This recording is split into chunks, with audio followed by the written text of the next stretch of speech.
Welcome back to Trigger Point Tuesday. It's Kyle here, and we're continuing the discussion that we've had for the past 2 weeks where we're looking at the relationship between the ankle, the knee, and the hip.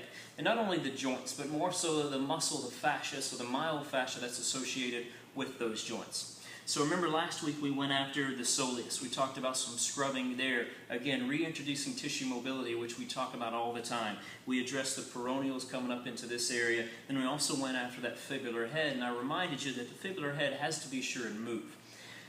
Now we're going to look more at the knee, and we're going to address this, again, this fascial connection, this connective tissue that's around the knee. So the first thing we have to remember is that the knee is at the mercy of ankle mobility and hip stability.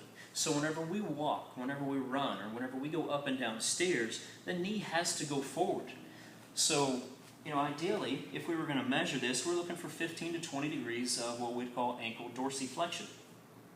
And I have a little news flash for you here. It's okay for the knee to go over the toe as long as you or your client has that tissue mobility here to let it go over the toe and the foot stay straight. Because what will happen, we'll run out of room, that foot will start to peel out, which we have external rotation in the knee, so it's not necessarily the end of the world, but then all of a sudden we lose that integrity of the arch and the knee falls in.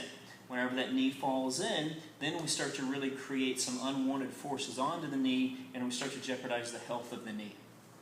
So what we'll see from that is we see an adaptive shortening coming here through the Vastus Lateralis. So that Vastus Lateralis attaches here to the kneecap, helps to provide a whole lot of stability, does some knee extension and some other stuff, but we really want Vastus Lateralis and Vastus Medialis to be on the same page with stabilizing the patella.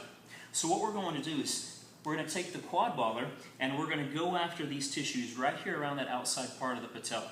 And again, reintroduce tissue mobility so that way we can increase that integrity to stabilization of the kneecap.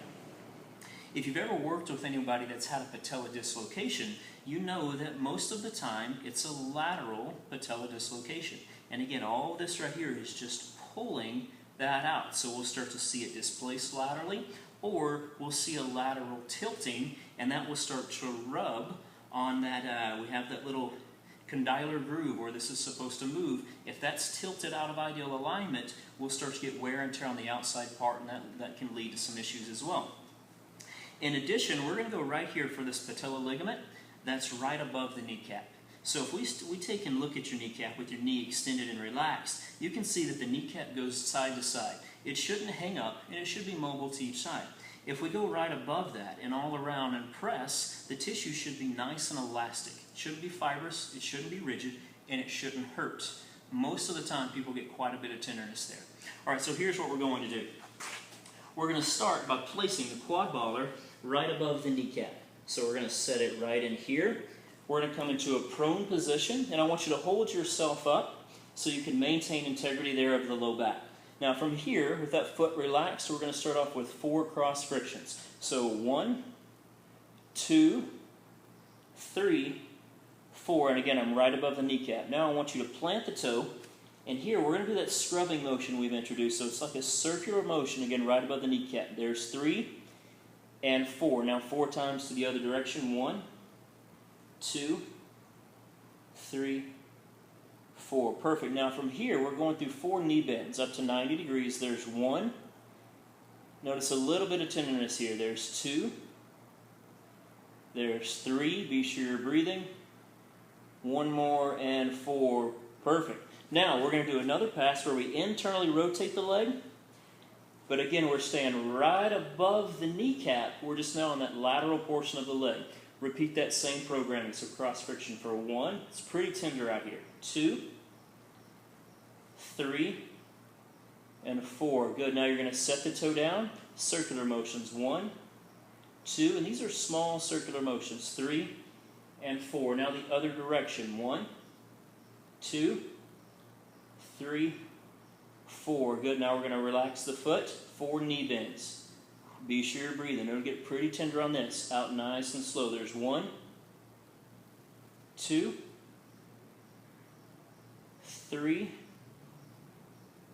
1 more is 4. Perfect.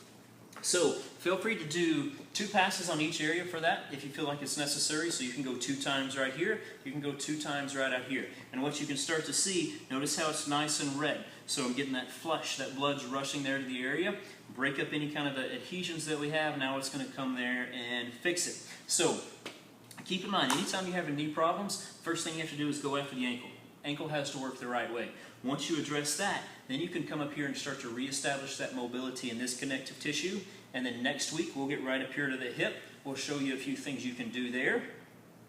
Until then, keep rolling. Leave some comments there on Facebook and enjoy it.